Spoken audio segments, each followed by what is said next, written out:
Hello friends, welcome back to Tax with Niket. I am Niket Sharma and today we are going to discuss case study number 18 from Case Study Digest. So without further ado, let's jump onto it. We'll be starting from MCQs. As per the provisions of the Income Tax in 1961, is there any income tax liability in the hands of LMN INC? If so, what is the effective tax rate on the Income Tax Act? Okay, देख लेते हैं क्या दिया हुआ है हमें. Okay. ABC Limited has entered into a complicated technical know-how agreement with LMN INC. The country-wide an agreement is approved by CG. Okay. The annual payment of technical know-how is likely to be around 150 crores. LMN has no PE in India. Okay. अब देख सकते हैं पहले आपका technical know-how आया था, आपके दिमाग में सीधे 115A आ जाना चाहिए और ऊपर से क्योंकि approved by central government agreement है तो 115A तो आपका कंफर्म हो ही जाना चाहिए, क्योंकि हमारा आप देख सकते हैं 115A में हमारा रेट कितना दिया है, 10% दिया हुआ है. लेकिन क्योंकि आप देख सकते हैं यहाँ पे 150 करोड़ की अमाउंट है, 150 करोड़ की अमाउंट है तो आपका इसमें इसका आपका 5% सेस आपका सरचार्ज भी जुड़ जाएगा और इन दोनों का यहाँ पे आप करेंगे 4% आपका सेस भी जुड़ जाएगा और आप ये टोटल करते हो तो आपका टोटल आ जाता है 10.92% आपका टोटल यहाँ पर आ जाएगा रेट. तो इफेक्टिव रेट आपका क्या हो जाएगा 10.92%. सो हमें क्या दिया हुआ है, ओके इसका आंसर हो जाएगा डी. नेक्स्ट देखते हैं. It is assume that India has a DTAA with country wise which provides for levy of tax in source country at 10% of FTS, then the rates of income tax would be. Okay तो वहाँ पे आप देख सकते हैं rate हमें क्या दिया हुआ 10% और as per DTAA whichever is lower.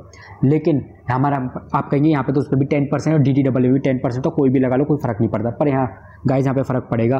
क्यों पड़ेगा? क्योंकि अगर आप यहाँ पे 115A का रेट लगाते हैं, क्योंकि एक सेकेंड, अगर आप यहाँ पे 115A का रेट लगाते हैं तो क्या होगा आपका यहाँ पे सरचार्ज, जैसे मैंने अभी ऊपर आपका प्लस करवाया वो प्लस सेस जो है ये दोनों आपके ऐड हो जाएंगे उस वाले रेट में. लेकिन क्योंकि अगर आप DTAA का रेट लगाते हो केवल 10% आएगा, उसमें सेस और सरचार्ज नहीं आएंगे.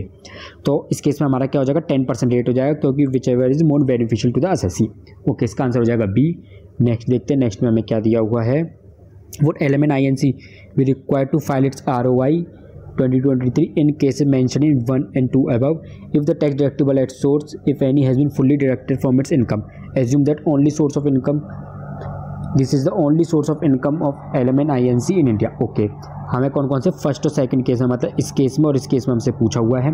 अब देखिए इस केस में आपको क्या होगा, एक मिनट में आपको बता देता हूँ. आप जैसे 115A होगा, आप इसका अगर स्टडी मेट से 115A पढ़ेंगे तो आप इसका थोड़ा गलत आंसर लगा सकते हैं. लेकिन अगर आप इसका बेयर एक्ट से पढ़ेंगे 115A सबसेक्शन 5 पढ़ेंगे तो उसमें क्या लिखा हुआ है, सबसेक्शन 5 में क्या लिखा हुआ है कि आपको ROI फाइल करने की जरूरत नहीं है अगर आपकी इनकम के रॉयल्टी इंटरेस्ट FTS डिविडेंड वाली इनकम है एंड आपका जो TDS है वो डिडक्ट कर लेंगे as per the rate specified in this section. जो सेक्शन में रेट स्पेसिफाई करा गया है उस रेट से काटा हुआ है, उससे कम पे नहीं काटा हुआ. लेकिन अगर आप यहाँ पे स्टडी मेट पढ़ेंगे तो स्टडी मेट में लैंग्वेज थोड़ी इसमें ट्विस्ट करके लिखी, वहाँ पे लैंग्वेज लिखेगी if TDS has been fully deducted. अगर फुल्ली डिडक्ट कर दिया तो आपका कुछ भी नहीं होगा. लेकिन अगर आप देखो स्टडी मेट के अकॉर्डिंग चलेंगे तो क्या होगा, यहाँ पे देखिए यहाँ पे आपसे कहा हुआ है कि टैक्स आपका फुल्ली डिडक्ट कर लिया गया है. तो स्टडी मेट के अकॉर्डिंग क्या होगा, यहाँ पे आपका दोनों केस में आपको ROI फाइल नहीं करनी पड़ेगी. क्यों नहीं करनी पड़ेगी? क्योंकि आप दोनों केस में तो हमारी FTS ही है, चाहे फर्स्ट MCQ ले सेकेंड MCQ ले, FTS आती है 115A में आती है, बिल्कुल फुली डिडक्ट कर लिया है. तो हाँ दोनों में फुली डिडक्ट कर लिया, तो इस केस में तो आपका क्या होना चाहिए, नो इन बोथ केस आ जाएगा अगर आप स्टडी मेट के अकॉर्डिंग चलेंगे. लेकिन स्टडी मेट में मैंने कहा कि थोड़ा सा इसमें गलत सा दिया हुआ है तो आप स्टडी मेट के अकॉर्डिंग नहीं चलेंगे, यहाँ पे गलत आंसर हो जाएगा ये. अगर आप बेयर एक्ट पढ़ेंगे तो उसमें यही दिया हो कि अगर इस रेट से कम पे अगर काटा हुआ है तो आपको ROI फाइल करना पड़ेगा. तो यहाँ पे क्या होगा, पहले केस में आप देख लेते हैं FTS है, बिल्कुल है. यहाँ पे रेट क्या होगा 10.92, यही हमें सेक्शन में रेट जो बिल्कुल दिया हो, तो यहाँ पे आपको ROI फाइल करने की जरूरत नहीं है. लेकिन इस वाले केस में होगा FTS है, बिल्कुल है.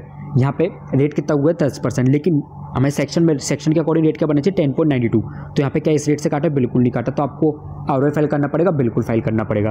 तो सेकंड केस में आपको करना पड़ेगा yes in second case, no in first के, तो इसका आंसर हो जाएगा आपका सी. ओके अब नेक्स्ट देखते हैं, नेक्स्ट में हमसे क्या पूछा हुआ है. मैंने यहाँ पे थोड़ी सी आपके लिए नोटिंग पहले से करी हुई है. If LMN INC sends their personal Mr. JKL being nationals and resident of country Y to render services in India for a period of 65, 90 and 95 days, what the taxability of their remuneration पूछी हुई है हमसे during the stay in India under provision of income tax. Assume that LMN INC is not engaged in any trade or business in India and such remuneration is not liable to be deducted. Income chargeable under provision of the income tax act. ठीक है, तो अगर आप देखिए आपने यहाँ पे section 10(6) पढ़ा होगा, यहाँ पर हमारा एग्जाम्प्ट का पढ़ा होगा, तो उसमें हमारी क्या कंडीशन, 3 कंडीशन दी है, वो तीनों सेटिस्फाई हो जाए तो बिल्कुल आपका यहाँ पे एग्जाम्प्ट हो जाएगी, इनकम हो जाएगी। तो उसमें क्या दिया होगा है, foreign companies not engage in any other business, बिल्कुल यहाँ पे किसी और बिजनेस में एंगेज नहीं हुई है। एम्प्लॉय का स्टेज है 90 डेज या उससे कम का होना चाहिए, okay. And remuneration not liable for TDS, okay. तो आप देख सकते हैं यहाँ पे क्या दिया हुआ है, remuneration not liable to TDS, बिल्कुल यहाँ पे दिया हुआ है। Assume that not engage in any business, okay. तो हमारी पहली बिजनेस यहाँ पे पहली सेटिस्फाई होगी, सेकंड भी थर्ड भी सेटिस्फाई होगी। सेकंड के लिए क्या है, 90 डेज या उससे कम का होना चाहिए, तो 65 बिल्कुल ठीक है, इसका एग्जाम्प्ट है। 90 बिल्कुल एग्जाम्प्ट हो जाएगा, लेकिन 95 ओहो हो यहाँ पे इसका एग्जाम्प्ट नहीं होगा। तो मिस्टर L जो है, L को तो अपना टैक्स पे करना पड़ेगा, L का एग्जाम्प्ट नहीं होगा, तो इस केस में हमारा क्या हो जाएगा, mister J&K is exempt and remuneration L is taxable, तो इसका आंसर हो जाएगा हमारा D। नेक्स्ट MCQ में हमसे क्या पूछा हुआ है, फॉर एवा 2023 XYZ INC would be, okay. यहाँ पे अब हमसे पूछा रेजिडेंशियल स्टेटस। तो यार गाइज ये MCQ अब थोड़ा बड़ा होने वाला है, बिकॉज पूरा हमारा 2 पेज का जो क्वेश्चन है वो इसी के अराउंड रिवॉल्व करता है। तो या चलिए शुरू करते हैं। सबसे पहले मैं ये सेकंड वाला बाद में पढ़ूंगा, पहले थर्ड वाला पॉइंट पढ़ते हैं। फर्स्ट वाला पॉइंट तो काम कहीं नहीं अपना। Other FA of XYZ INC in India on 31 March 22 a tune of 6 crore, WDV 5.1 crore, the value as on 1 April 21 is 4 crore, WDV हमारे 3.5 करोड़ दी हुई है। अब देखिए यहाँ पे आपको हमें पता है कि जब भी हम अपना लगाते हैं, अपने जो सर्कुलर लगाते हैं, जो हमारी गाइडिंग प्रिंसिपल सर्कुलर है, उसमें हमारे क्या दिया हुआ है, हमारा जो वैल्यू ऑफ एसेट जो हम 50% निकालते हैं उसके लिए हम क्या करते हैं, डेप्रिशिएबल एसेट होते हैं, एवरेज लेते हैं इनकम टैक्स की वैल्यू का। और अगर अदर एसेट्स होती हैं जो नॉन डेप्रिशिएबल तो हम बुक वैल्यू ले लेते हैं। अब इस केस में क्या है, क्योंकि अदर FA दी हुई है तो इसमें आप थोड़ा कन्फ्यूज हो सकते हैं कि हो सकता है नॉन डेप्रिशिएबल हो तो हम इसको लगा दें, लेकिन यहाँ पर क्या करा हुआ है, यहाँ पर आप थोड़ा सा ज़्यादा सोचेंगे तो यहाँ पे क्या है, अगर आप देखिए इनकम टैक्स में इसकी वैल्यू 5.1 करोड़ दी हुई है और एक्चुअल में इसकी वैल्यू क्या रही है, एक्चुअल में इसकी वैल्यू रही है 6 करोड़। तो 6 करोड़ से 5.1 पे कैसे आ गई, तो जरूर वो डेप्रिशिएट ही हुई होगी तभी 5.1 पर आई है, नहीं तो कोई और रीज़न नहीं हो सकता। और यहाँ पे 4 करोड़ 3.5, तो मतलब पक्का वो एसेट हमारी डेप्रिशिएबल एसेट ही है। तो इस केस में हमें क्या करना होगा, एवरेज लेना पड़ेगा। अगर आप हमारा अपना एवरेज लेंगे 5.1 एंड 3.5 का अगर आप एवरेज ले लेंगे तो यहाँ पे आपका आ जाता है 4.3। मैं यहाँ पे 4.3 यहाँ पे लिख देता हूँ, ठीक है। अब हम इसका सेकंड वाला पढ़ते हैं। ABC limited has foreign subsi XYZ INC incorporated country X which has assets located in India. उसके 40 वेयर हाउस इंडिया में जिसकी मार्केट वैल्यू 40 करोड़ है, बुक वैल्यू 25 करोड़ है। 25 करोड़ में से 10 करोड़ तो आपका लैंड का है, बाकी आपका 15 करोड़ बिल्डिंग पोर्शन का है। इनकम टैक्स में जो हमें वैल्यू दी है वो दे रखी है 13.2, ओके। अब आगे इसका पढ़ लेते हैं। अब देखोगे यहाँ पे जो भी हमें वैल्यू दी हुई है, यहाँ पे हमें वैल्यू दी हुई है 31 मार्च 22 की दी हुई है। अब हमें 1 अप्रैल 21 की हम देख लेते हैं। 22 उसके बाद वेयर हाउस थे, मार्केट वैल्यू 15 करोड़ थी, बुक वैल्यू 10 करोड़ थी, जिसमें 7 करोड़ आपकी लैंड का था, बाकी 3 करोड़ आपका बिल्डिंग का था और 6.7 करोड़ आपकी इनकम टैक्स की दी हुई थी। अब देखिए इसमें क्या होगा, क्योंकि लैंड हमारी क्या है, लैंड हमारी नॉन डेप्रिशिएबल है, तो लैंड के केस में हम क्या करेंगे, लैंड के केस में नॉन डेप्रिशिएबल है तो हम बुक्स ऑफ अकाउंट जो हमें वैल्यू देंगे वो लेंगे। बुक्स ऑफ अकाउंट्स की वैल्यू हम कौन सी लेंगे, 1 अप्रैल 31 मार्च, ऑब्वियस बात 31 मार्च की लेंगे। तो 31 मार्च की हमें वैल्यू कितनी दी हुई है लैंड की, वो हमें दी हुई है 10 करोड़। तो 10 करोड़ यहाँ पे हमें दी हुई है, तो लैंड की हम ले लेंगे वैल्यू 10 करोड़। और इसके बाद हम क्या करेंगे, बिल्डिंग हम देखेंगे, बिल्डिंग तो हमारी क्या होगी, डेप्रिशिएबल एसेट होगी। अब डेप्रिशिएबल है तो इनकम टैक्स की दोनों वैल्यू का हम ले लेंगे एवरेज। इनकम टैक्स हमें क्या है 13.2 दिया हुआ और यहाँ पे 6.7 दिया। 13.2 6.7 का अगर हम एवरेज कर लेंगे तो इस पर हमारा जाएगा 9.95। यहाँ पे हम 9.95 लिख लेते हैं और इसके बाद 10, 9.95, 4.3 ये तीनों हमारे आ जाते हैं। इन तीनों का हमारा टोटल बन जाएगा 24.25। एक सेकेंड, या 24.25। तो ये हमारी एसेट्स हो गई इंडिया में, सॉरी ये हमारी एसेट्स हो गई इंडिया में। अब देख लेते हैं जो इसके लोकेटेड आउटसाइड इंडिया जो एसेट्स हैं वो क्या क्या है। अब नंबर ऑफ वेयर हाउस छोड़ो, लैंड पोर्शन क्या है, क्योंकि लैंड आप देख सकते हैं लैंड तो हमारी नॉन डेप्रिशिएबल एसेट, तो हम इसकी क्या करेंगे, बुक वैल्यू ले लेंगे। बुक वैल्यू हम 31 मार्च की लेते हैं तो हमारी इसकी आ जाएगी 12, यहाँ पे हम 12 ले लेंगे। और इसके बाद हम नेक्स्ट देखते हैं हमें क्या दे रखा है, या बिल्डिंग पोर्शन डेप्रिशिएबल है, डेप्रिशिएबल में क्या करेंगे, WDV लेंगे। WDV में हम इन दोनों का एवरेज लेंगे, एवरेज हमारा क्या आ जाएगा 7.2 का हमारा एवरेज आ जाएगा। इसके बाद हम देखिए, इसके बाद हमें क्या देखा, अदर FA दिया, हमने ऊपर देखा था अदर FA हमने क्या लिखा, डेप्रिशिएबल ली हुई थी, तो इसमें भी हम डेप्रिशिएबल मानेंगे, इसका हम एवरेज लेंगे इनकम टैक्स का, तो हम इसका भी आ जाएगा 7.2 एवरेज आ जाएगा। इसका आप टोटल करेंगे, टोटल किस किस का करोगे आप, टोटल करोगे आप, एक तो ये 12 का और ऊपर से आप टोटल करोगे 7.2 और 7.2 का, आपका इसका पूरे का टोटल आ जाएगा आपका 26.4 आ जाएगा। 26.4 आ जाएगा। हमारा जो ऊपर इंडिया में क्या आता है, इंडिया वाली का हमारा वैल्यू कितनी थी, वो थी हमारी 24.25 वैल्यू थी। 24.25 डिवाइडेड बाय 24.25 प्लस आपका 26.4, तो आपका ये कितना परसेंट बनेगा, तो ये आपका परसेंटेज बनता है 47.88%। तो इसमें हमारा जो एक्टिव बिजनेस आउटसाइड इंडिया वाला है वो हमारा सेटिस्फाई हो जाता है बिल्कुल। अब नेक्स्ट हम देखते हैं, नेक्स्ट हमसे क्या पूछा हुआ है, यहाँ नेक्स्ट हम क्या दिया हुआ है कि 30 एम्प्लॉयज़ एम्प्लॉयड करे हुए हैं। इनमें एनुअल पेमेंट इनका कितना है, एनुअल पेमेंट इनका 1.2 करोड़ है। 10 अदर पर्सनस भी है जो डायरेक्टली नहीं है बट लाइक अदर एम्प्लॉयज़ हैं। एनुअल पेमेंट वो कितना है 34 लाख का है। यहाँ पे कितना था 1.2 करोड़ का है। Okay, all employ resident in India है। एम्प्लॉयज़ करते हैं 42 employ outside India. In respect of total payroll expenditure कितना है आपका 3 करोड़ का है। ठीक है, number of employees remain same throughout the year. Okay, क्योंकि number of employees remain throughout the same है तो हमें इस केस में एवरेज निकालने की जरूरत नहीं, क्योंकि दोनों तरफ सेम है तो डिवाइड बाय 2 करके आपकी उतनी फिगर आ जानी है। तो इस केस में हम क्या करेंगे, सबसे पहले हमें क्या निकालना पड़ेगा, एम्प्लॉय का निकालना पड़ेगा और पेरोल एक्सपेंडिचर का निकालना पड़ेगा। तो एम्प्लॉय का अगर हम निकालेंगे, एम्प्लॉय का हम निकालेंगे, इंडिया में आपके कितने एम्प्लॉयज़ हैं, यहाँ पे 40 एम्प्लॉयज़ हैं। कैसे हुए आप देख सकते 30 यहाँ पे ये रहे, 10 ये रहे। और इंडिया के बाहर कितने, इंडिया के बाहर है आपके 42 एम्प्लॉयज़ है। 42 आपके यहाँ पे दिए हुए हैं। ओके, यहाँ पे आपके 42 दिए हुए हैं। यहाँ पे इंडिया है ये, यहाँ पे ये आउटसाइड है। तो आपका अगर आप इसका परसेंटेज निकालेंगे, आपका परसेंटेज आ जाएगा 48.78%। ओके, ये हमारा आ गया। अब इसके बाद अगर हम पेरोल का निकालते हैं, पेरोल का हमारा क्या दिया हुआ है, पेरोल का अगर आप देखोगे, पेरोल का हमारा एक्सपेंडिचर कितना कितना दिया हुआ है इंडिया और आउटसाइड इंडिया में। मैं आपको बता देता हूँ कितना एक्सपेंडिचर दिया हुआ है। हमारा इंडिया वाले का एक्सपेंडिचर दिया हुआ है 1.2 हो गया और 34 लाख हो गया। हमारा कितना हो गया 1.54 हो गया, 1.54 हो गया। और आउटसाइड इंडिया का हमारा कितना हो गया 3 करोड़ हो गया। ओके, यहाँ पे आप देख सकते हैं 1.54 हमें यहाँ पे दिया हुआ है, 3 करोड़ यहाँ पे दिया हुआ है। अगर आप इसका परसेंटेज निकालेंगे, इसका परसेंटेज आपका आ जाएगा 33.92%। तो अगर आप ये हम देखते हैं, एक तो हमारा यहाँ पे भी एक्टिव बिजनेस आउटसाइड इंडिया हमारा सेटिस्फाई हो जाता है, यहाँ पे भी हमारा active business outside India satisfy हो जाता है। ओके, अब नेक्स्ट देखते हैं, नेक्स्ट हमसे क्या दिया हुआ है। अब हमें इनकम के बारे में दिया हुआ है। ओके, तो इनकम में हमारे कैसे पैसिव इनकम और इंडियन इनकम को देखते हैं। पैसिव इनकम हमारी क्या होती है, वो 5 इनकम, और उसके अलावा कौन कौन सी इनकम होती है। एक तो हमारी वो 5 इनकम मैंने बता दिया वो होती है, और दूसरा हमारा होता है कि हमने कोई सेल परचेज दोनों की दोनों हमने किसी एसोसिएट एंटरप्राइज को करे हुए हों। ये हमारी क्या होती है, हमारी होती है पैसिव इनकम। तो पैसिव और एक्टिव इनकम का हमें लेना होता है, परसेंटेज लेना पड़ता है। तो आप देख सकते हैं यहाँ पे सेल हमने ABC INC करी है, पर परचेज हमने थर्ड पार्टी से करते हैं, ये नहीं लेंगे, पैसिव में नहीं है, क्योंकि दोनों होनी चाहिए ABC लिमिटेड से। परचेज हमारी ABC लिमिटेड के सोल्ड किया है, थर्ड पार्टीज़ को नहीं। और इनकम फ्रॉम ट्रेडिंग ये तो हमारी होती है थर्ड पार्टी की है। डिविडेंड एंड इंटरेस्ट इनकम तो ये हमारी आ जाएगी पैसिव इनकम। पैसिव इनकम हमारी कितनी होगी 13। बाकी हमारी टोटल इनकम कैलकुलेट कर लेंगे, तो पैसिव और टोटल हमारी कितनी आ जाएगी 155 आ जाएगी। अगर आप इसका परसेंटेज निकालेंगे तो परसेंटेज आपका कितना आ जाएगा 8.38% आ जाएगा। तो ये और ये भी आपका एक्टिव बिजनेस आउटसाइड इंडिया वाला हमारा सेटिस्फाई कर रहा है। ओके, और हम देखेंगे board meeting, 10 board meeting during the financial 21-22, out of which 4 board meetings क्या होती है इंडिया में हेल्ड होती हैं। अब देखिए मेजॉरिटी ऑफ बोर्ड मीटिंग हमारी क्या होती है, majority of board meeting 6 board meeting है जो हमारी कहाँ होती है आउटसाइड इंडिया होती है। तो क्योंकि मेजॉरिटी मीटिंग हमारी आउटसाइड इंडिया होती है तो हमारा पोयम जो है पोयम हमारा आउटसाइड इंडिया बन जाएगा।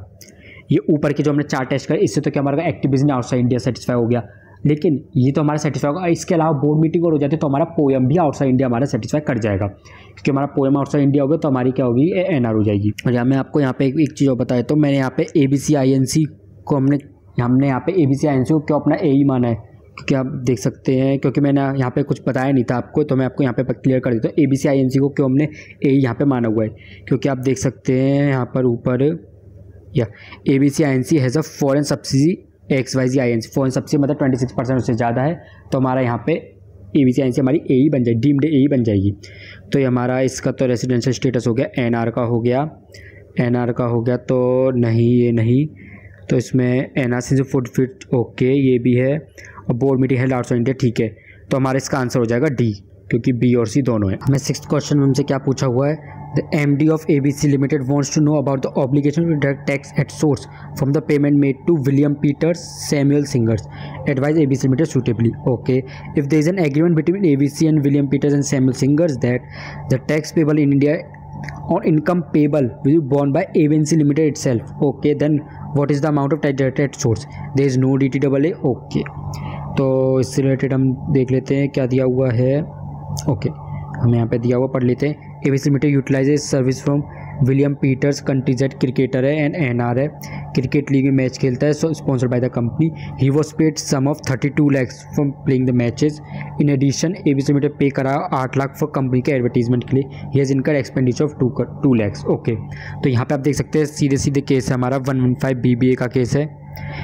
अब 115 BBA में हमारा क्या आएगा, हमारी दोनों चीज़ें आ जाएंगी, चाहे वो मैच खेला हुआ हो और साथ में उसका एडवर्टीजमेंट के लिए. तो 32 और +8 हमारा हो जाएगा 40 lakhs.